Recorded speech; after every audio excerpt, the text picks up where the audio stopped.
The stock market and hedge funds and the people's revolution apparently today. We'll talk about it. We're going to talk about something a bit more serious, a grave danger we're in.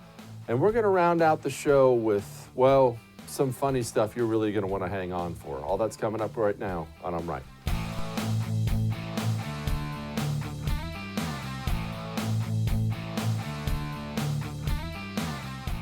I give you my word, we're going to talk about the GameStop hedge fund thing. It's all anybody can talk about today, and I understand it. It's really entertaining. I love it. I'm bringing it to you, I promise.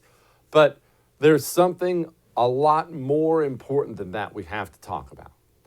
And when I say more important, I mean life or death importance. You see, you and I are very, very blessed. We live in the United States of America. And I'm not doing one of these cliche, America the beautiful things. I'm not doing that right now. We live in an ultra prosperous country. We live in a safe country where we have, friends to our north and our south and two gigantic oceans on the other side. Got a bunch of money. We've always had a big military to protect us. But set aside your American existence for a moment and think about all the other peoples in the world and the different countries in the world. Think about the ones who've had war all the time, who've had other countries invade them. Do you know what that's like? No, you don't. I don't know. I don't know. I mean, I've been a part of some of those foreign, or one of those foreign engagements, but I've never had it on my soil. You've never woken up with a foreign army in your backyard coming in to get you and your family. You don't know what that's like. We don't know what that's like, so we don't have an appreciation for how truly safe we are. But I want you to understand something before I go into this story. It doesn't last forever. No empire in the history of mankind has lasted forever. At some point in time, it ends. And almost always, part of that ending is really, really, really ugly stuff. Being trampled underfoot of a bad country that hates your guts. We've never known danger like that. And even now, like we've been fighting this war on terror for 2-3 decades now? Okay, it's important. Glad we killed a bunch of terrorists. I obviously, as you well know, I want to bring our guys home. And yes, there have been terrorist attacks here, but they're not going to come take over America, right? They're just not. And they're not a military equal of ours. They'll get a few with some suicide bombs, and then we'll go wipe out 100 times that number. And they're not a threat to us militarily. One day, maybe in your lifetime, I hope not. One day, the United States military is going to have to square off against an equal or a near equal. And the stuff I'm about to show you, this stuff, that's when it'll matter. One day you wake up as that powerful empire who'd never been defeated, and you lost, and now you lost everything, and you wonder how it happened. I'm telling you right now, I had a private conversation. It's what sparked this whole thing. I had a private conversation with a close friend I have who's very close to the military. I'll put it that way. Very close last night.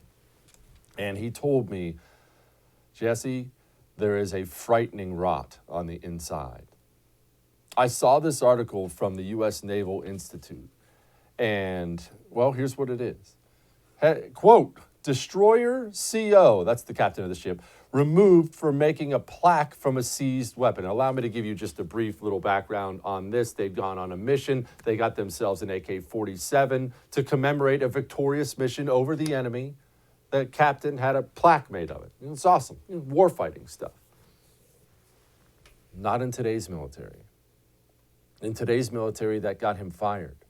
This same guy I had a conversation with last night told me, hey, you know all those great admirals from World War II? And we did have the best admirals from World War II. Contrary to popular belief, they were not all nice and soft and cuddly. They were very rough, gruff, egotistical, cussed a lot maniacs, but they were great admirals, right?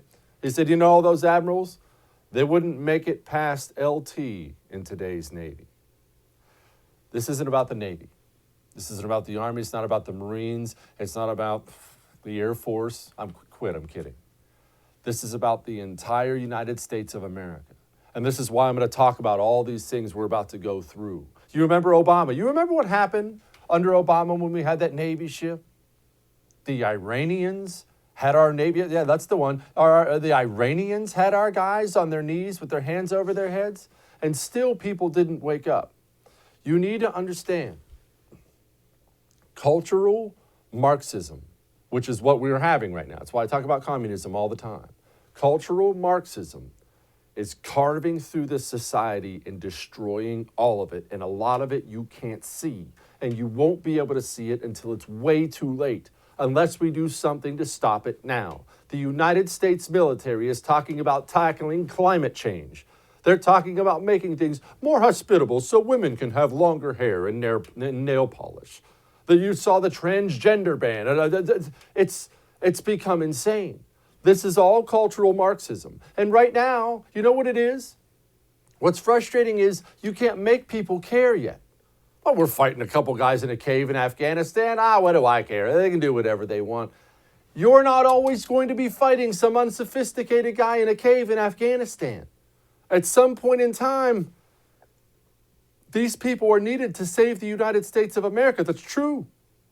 And when that time comes, we have rotted out the officer corps and rotted out the enlisted corps to the point where there's no more fighting spirit left. There's no more cohesion left. It's just a big blob of miserable crap. And that's what we have now. We're getting there quickly. And it's not limited to the military. This social justice, racial justice, cultural Marxist garbage, everything's racist and sexist and all these other things. This is communism. You don't see it because they don't use the same words that Lenin and Stalin used, but it's called cultural Marxism, and it's infecting this entire society. Whenever you hear people talking like this, talking like Joe Biden talks, then you know that's what it is.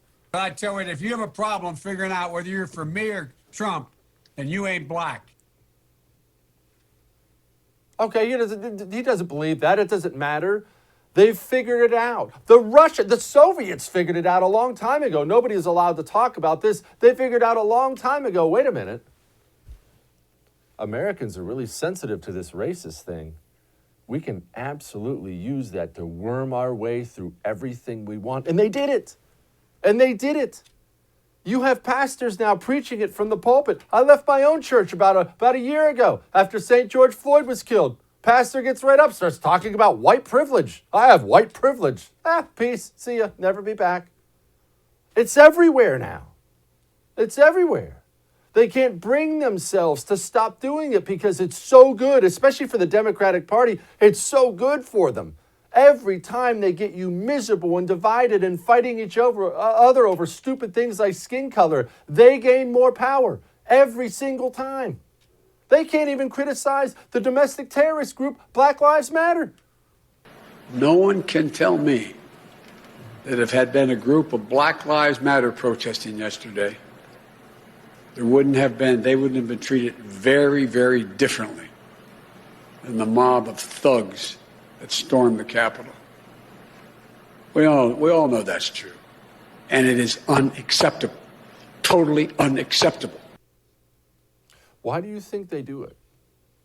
Why do you think they're constantly picking at the scab and picking at the scab and picking at the scab? And these old rich white people don't care about black people. Why do you think they do it? Because they know the more we're miserable and divided, the more we won't realize they're the ones that are screwing over the entire country. They never stop. And look, it would be one thing if this was just so they could win a congressional seat or even the presidential election. That's fine. But back to what I was talking about in the beginning. No, this infection doesn't stop until you stop it. It's in your FBI, it's in your military, and it's destroying us. And you're not going to know how bad it is until it's way, way too late. You remember what he talked about when he talked about George Floyd the other day? Those 8 minutes and 46 seconds that took George Floyd's life opened the eyes of millions of Americans and millions of people around all over the world. It was the knee on the neck of justice, and it wouldn't be forgotten. It stirred the conscience and of tens of millions of Americans.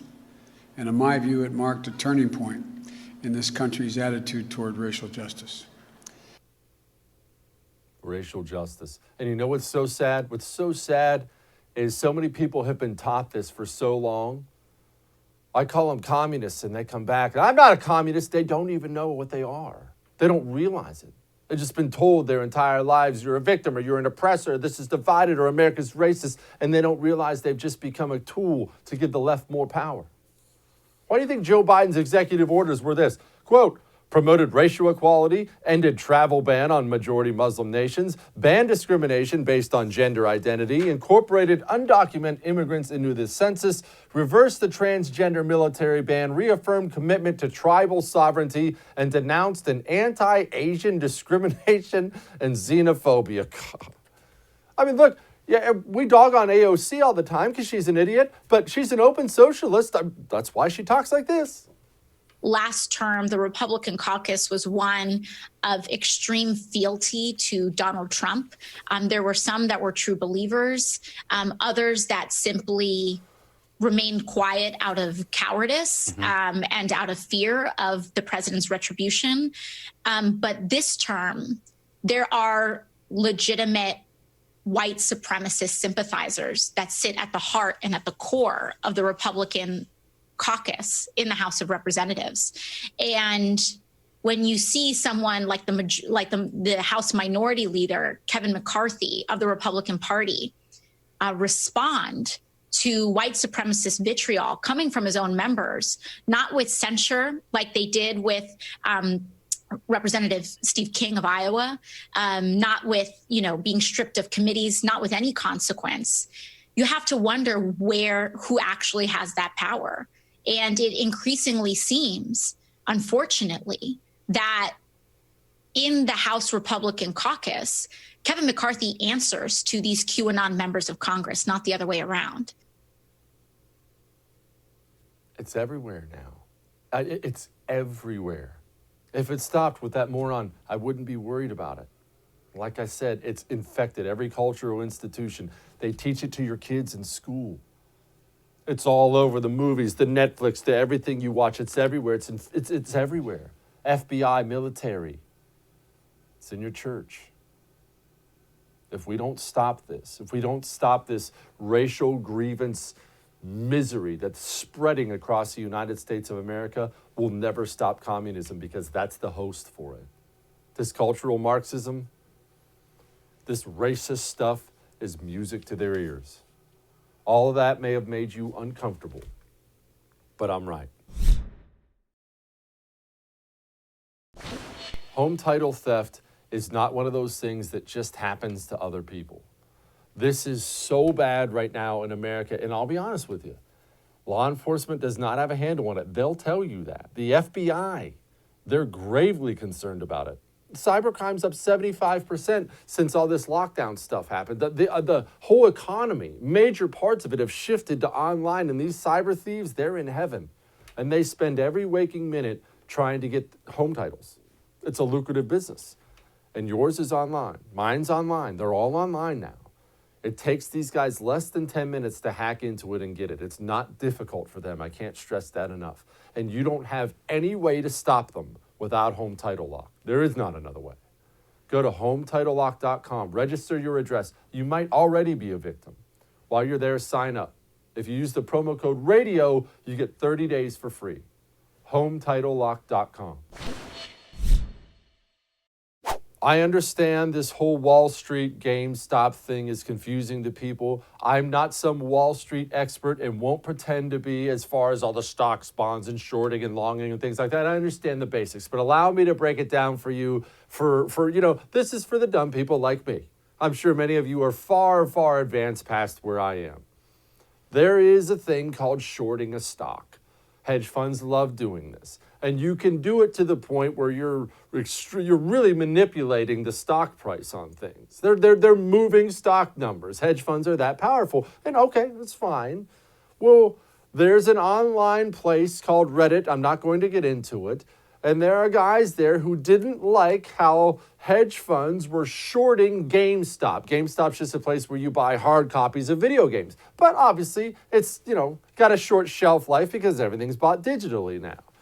Well, these guys decided they were going to start punishing them for shorting the GameStop stock and they decided to start buying up a bunch of stuff and driving the GameStop stock through the roof, thus making these hedge funds lose a gargantuan amount of money. And this has created the funniest 24 to 48 hours online I've seen in a long time. You have these millionaire, billionaire hedge fund guys getting absolutely slaughtered by some dudes sitting in their mom basement, eating potato chips, buying GameStop stock. It is the funniest thing in the world, but it has been very revealing.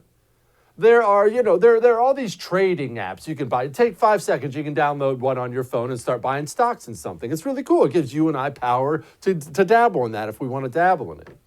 Well, one of these apps is called Robinhood. And it's, billed as we're the app for the common man. Well, all these apps, especially Robinhood, they banned their users from buying any more GameStop stock. Just out of the blue.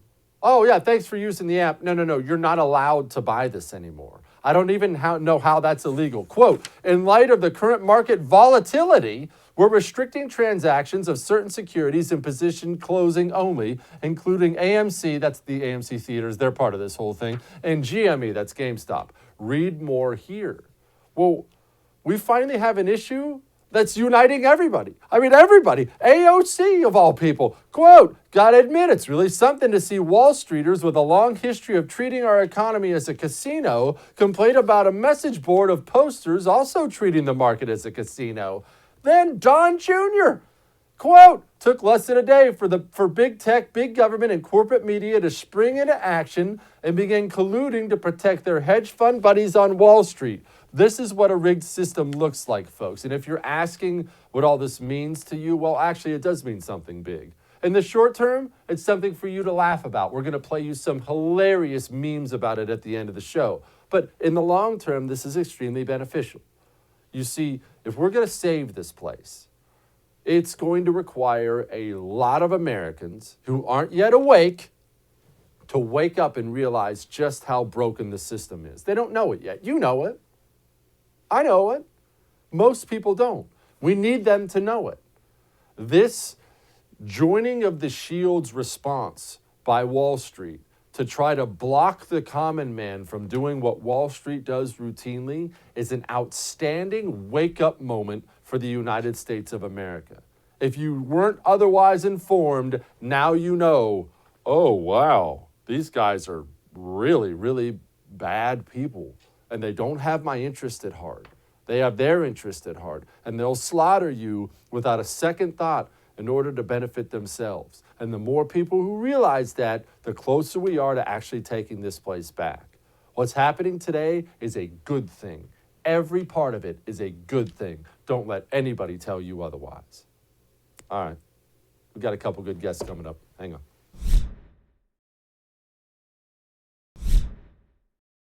John Kerry, I'm so glad he's back. I've sure missed getting talked down to. Nobody can do it like John Kerry, and who can forget? Well, I mean, look, he has a message. If you have one of those gross energy jobs, well, here you go. There certainly are oil and gas industry workers who are watching you both right now, who will hear the message that the takeaway to them is that they are seeing an end to their livelihoods.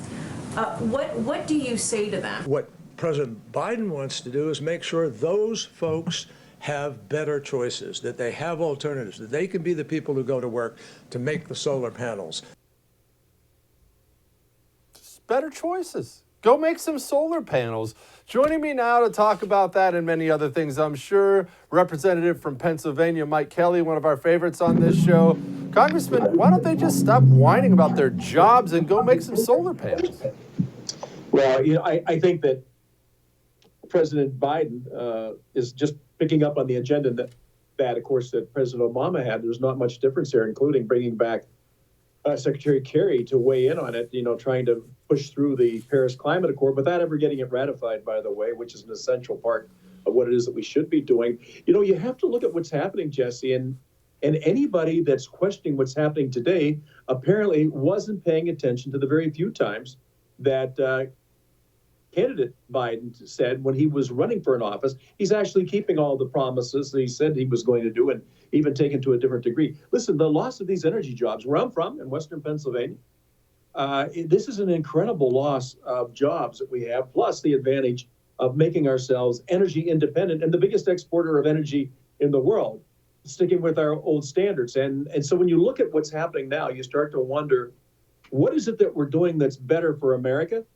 President Biden said that he wanted to build back America better. Well, you don't build back by tearing down where we were already in. And we were in an unusual situation we had never been in before, at least not in my lifetime, where we were energy independent and the biggest exporter of energy in the world, which put us in a position we didn't have to rely on any bad actors to supply us with anything we needed for our energy needs. Instead, we were able to run the table on that and take that advantage away. Jobs and more jobs, canceling the Keystone pipeline, thousands and thousands of jobs. And the safest way to transport or to move this product is through the pipelines. That's the safest and best way to do it.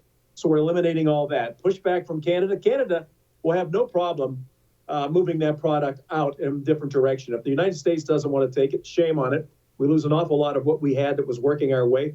Thousands and thousands of jobs and put us in a very enviable position globally. That's the direction this administration is taking, though, and there couldn't be a worse person handling that than John Kerry. My God, I've never seen anybody that looks so tired and worn out as he did in his press appearance. He really looked like somebody that was resurrected, not somebody that was going to move in the right direction. And certainly, if we're talking about energy, you should have somebody that looks like they have energy, not somebody who looks like they're ready for some other position.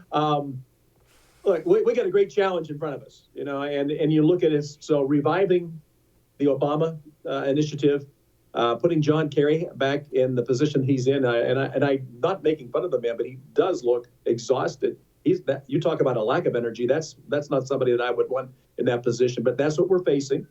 And the American people need to understand, look, we're going to fight back as much as we can, but being in the minority now in the party, not having any part of it, where we can actually look at things and say, we can stop this, we can definitely make a difference. It's going to be very difficult for us. This is just the first step in a long list of things that's going to take place. I'm really worried about the fact that we're looking at the census now, and we're going to start counting non-U.S. citizens in our census. And when we do that, so that's going to affect the distribution across our nation of how things fall when it comes to where we have representation. Why would you include a non-resident, a non-citizen, a resident certainly, but a non-citizen resident of the United States in the census? That's another move that the left has taken, and they'll be able to run the table on a lot of policy because they'll be in a position of numbers. And I'm talking about where the representation comes from because of numbers. So we're in a very serious situation right now. Will you explain, please, how that works to people? Because a lot of people get confused about why they should even care. Why would you count illegals? Why does the left want to count illegals? They don't understand how it works. They don't understand exactly why. Please explain exactly why. Yeah, I think I'll boil it down in my family. My wife and I have 4 children. And we have 10 grandchildren. That's what we look at as our immediate family right now. We don't count other people who come in to visit, into our house to visit, or who move into the neighborhood as being part of our family. When you start expanding and looking at how you're going to apportion different seats throughout the government, where are we going to have the direction of where we're spending money? It's all based on what the census produces. Why would you consider a non-U.S. citizen as a permanent resident and saying, oh, no, these people deserve and need and will get the same type of attention that a U.S. citizen would? That doesn't make sense. You just don't do things like that and hope to keep the country as safe as it needs to be. So when we talk about that, I try to explain it just as I look at my family, I think as you look at your family, and I would ask people who view this, start thinking about this. You're going to be responsible for not just your family, right? But those that live around us, those that live near us, and people who we don't even know. We're starting to take in this entire horde of people, and we're giving them the same treatment as we give U.S. citizens. That does not make sense to me when we know who pays the ticket on all this are the United States citizens. I think it's kind of sad that we look at this and say, well, we want to be welcoming to people. I do too.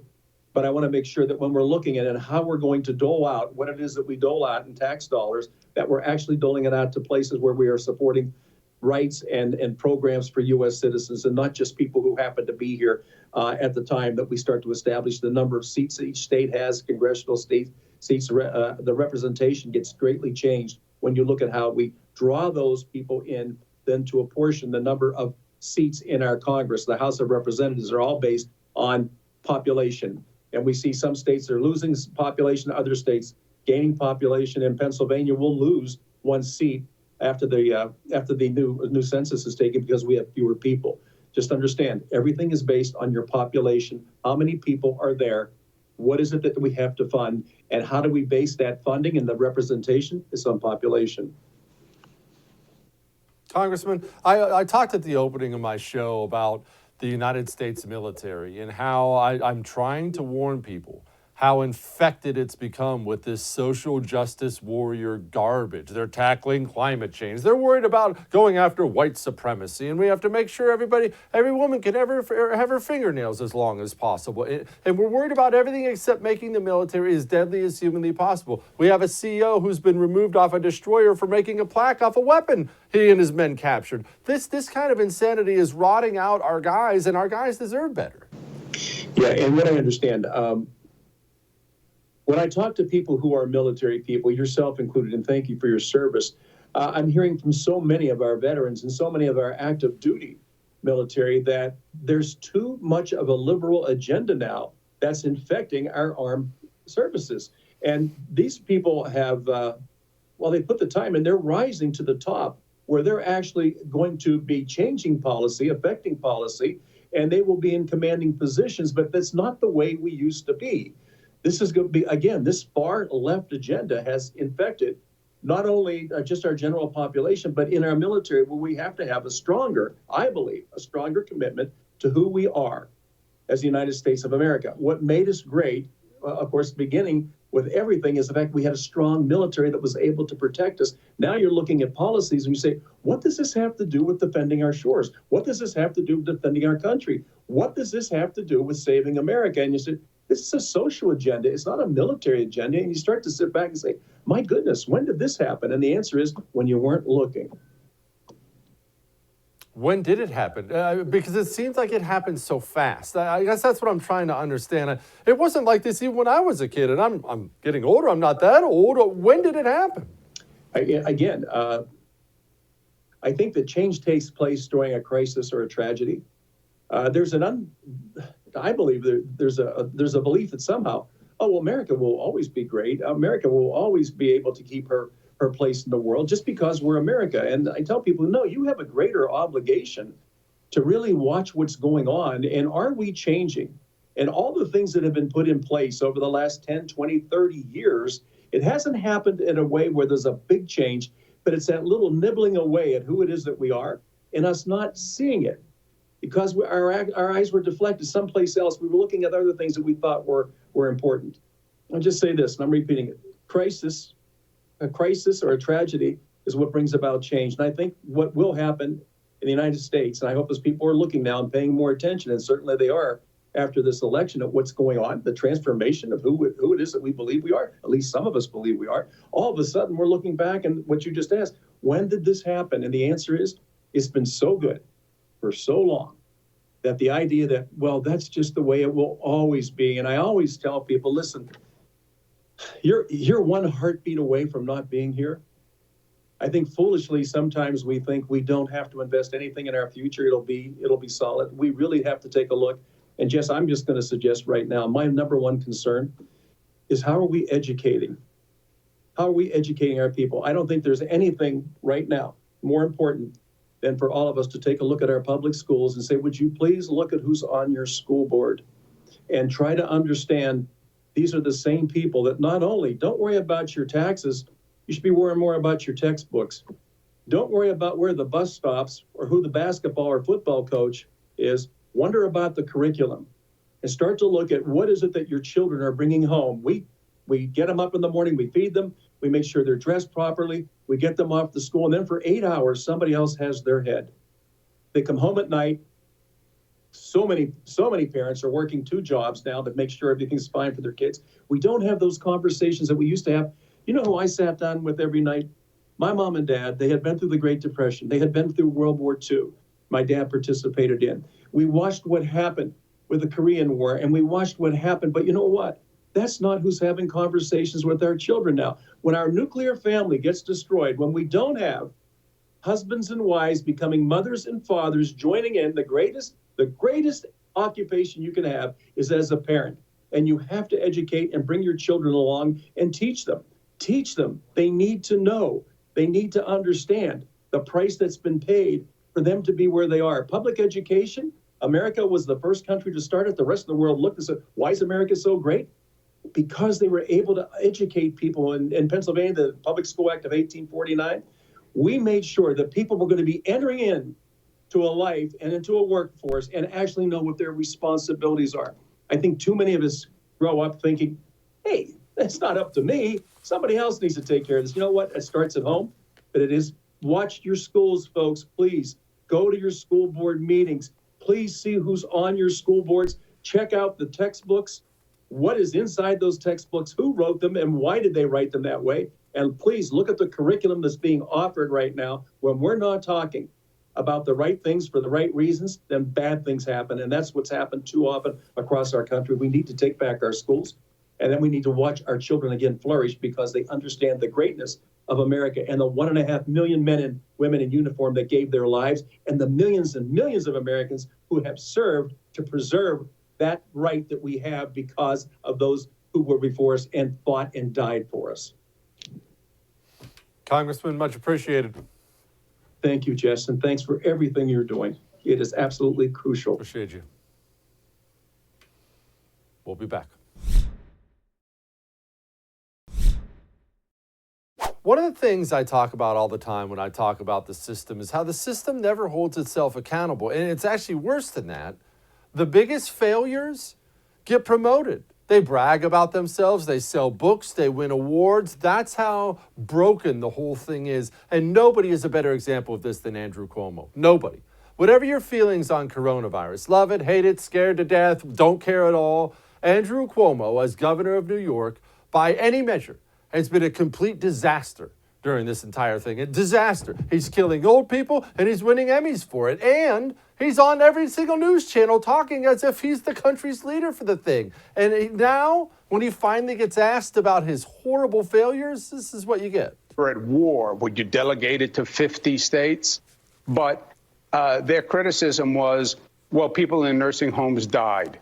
Yes, people in nursing homes died, and they attacked me and all the other Democratic governors with that. We've done a full study of it. The virus came into nursing homes from the staff. People in nursing homes died, and they're playing politics with the issue, which I think is especially cruel, because people who lost loved ones in a nursing home, they're dealing with it, and now they also have to deal with the confusion or the pain of maybe government did this. Well, we certainly wouldn't want to politicize something like coronavirus. Joining me now to talk about that and many other things, the managing editor of Media Research Center and sadly a Penn State fan, Curtis Howe. Curtis, we don't want to politicize coronavirus. No, we don't, Jesse. No, we wouldn't want to do that to the love gov, you know, who's single and ready to single and ready to mingle, Jesse. So, yes. The guy, we don't want to offend the guy who CNN and MSNBC love to death. The one whose brother hosts CNN's 9 p.m. show, Cuomo Prime Time, Fredo Cuomo.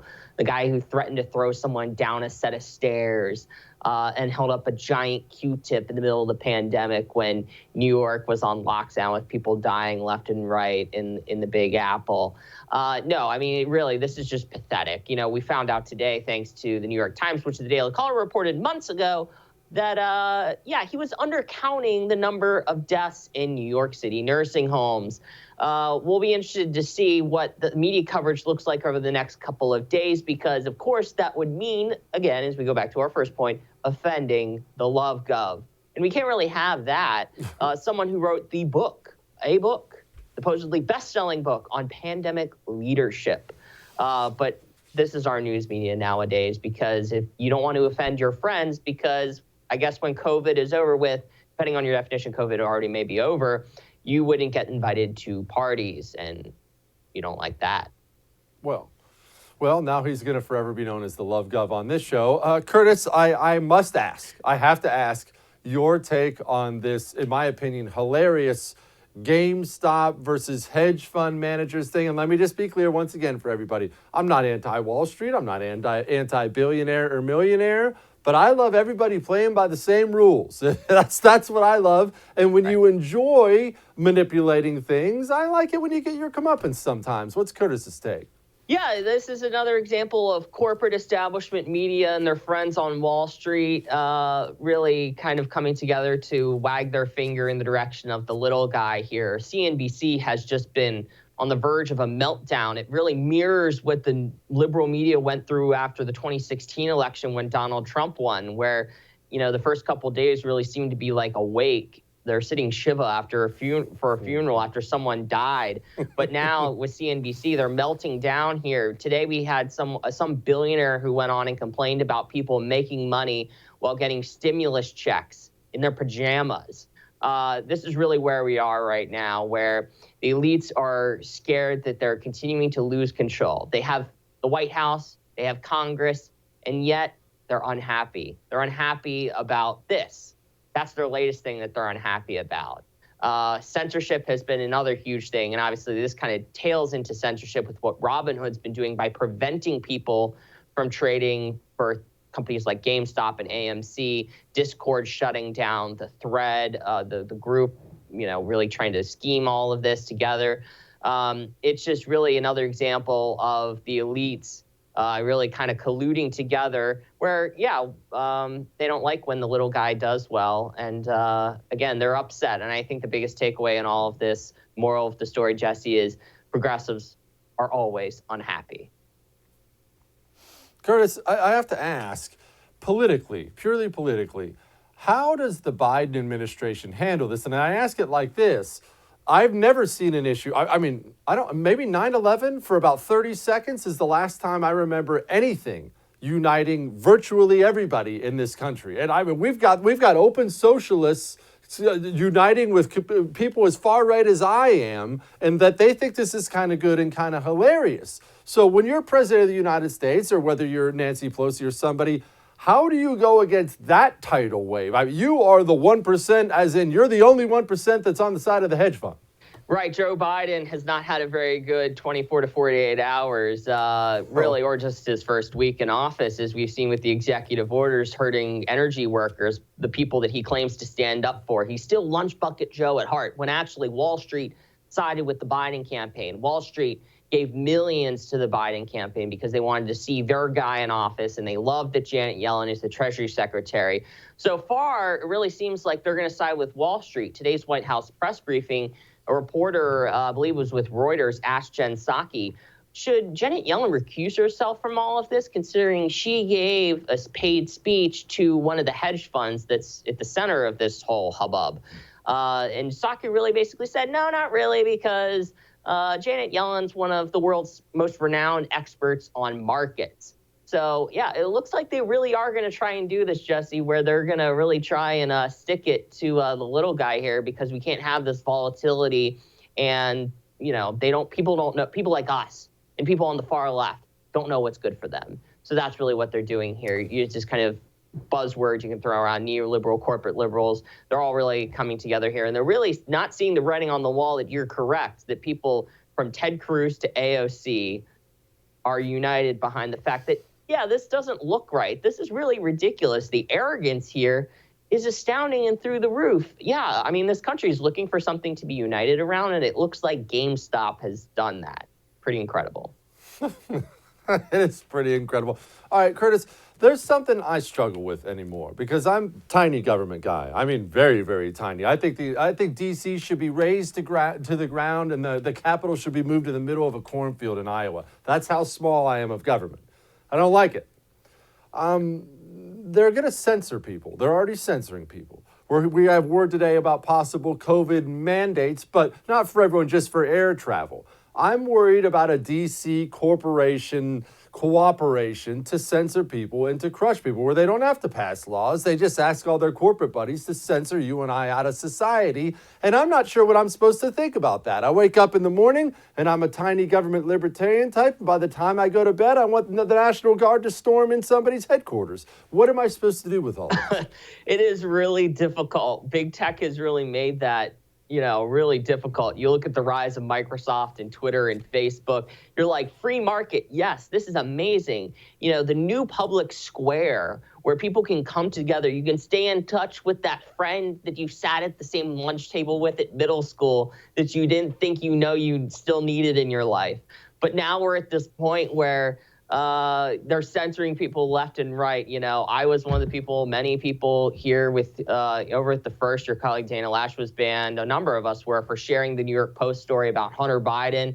Really, here at the Media Research Center, our boss Brent Brazel and his team, the Free Speech Alliance, they want them broken up. They make clear that they're big free market people, but they've reached a point where these corporations, Silicon Valley has gotten so big. You think the heads of these companies and a number of the executives, especially those along the lines of enforcement, are arguably more powerful than a number of governments put together, really.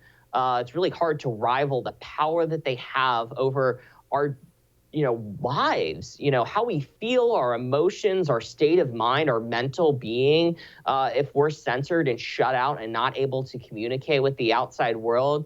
So you really got to think back through your history to something like Standard Oil, where, or the progressive era, where unfortunately they went crazy. Woodrow Wilson, people say Donald Trump's the worst president. You would say Woodrow Wilson, that he's an actual bad guy. But that kind of same thing, are they too big? Did Standard Oil have too much of the market? We got to really start thinking about this here. And I'll admit, I'm with you. It's very, very difficult to find ourselves in this situation, but you're kind of tilting that way with Silicon Valley being, again, an exception, not the rule. I think that's the important takeaway here. Curtis Houck, appreciate you, my man. Anytime, Jesse. All right, we got more. Hang on.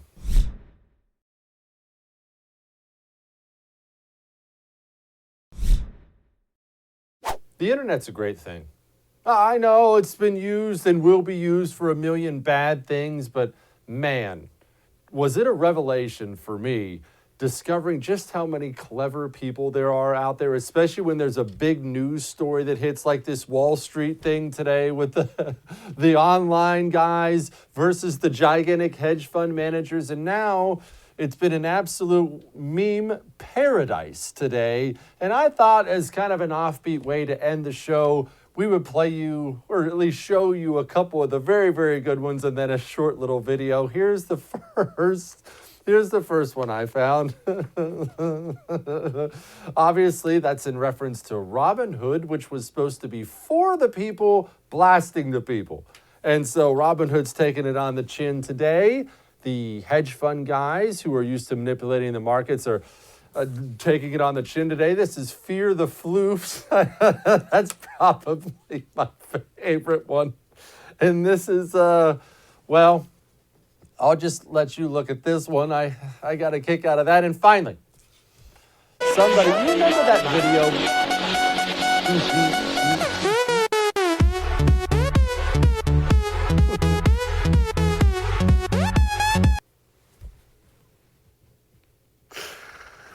All right. It's immature. It makes me laugh. We'll see you tomorrow.